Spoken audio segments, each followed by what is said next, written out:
No. Ha? Ilong mo. Oh. Bakit? Ano? Kumain ka na eh. Ha? Di ba gusto?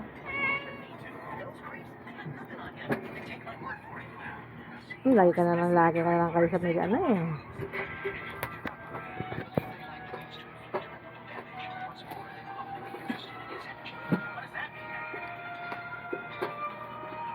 Aamoy kasi ng isda eh.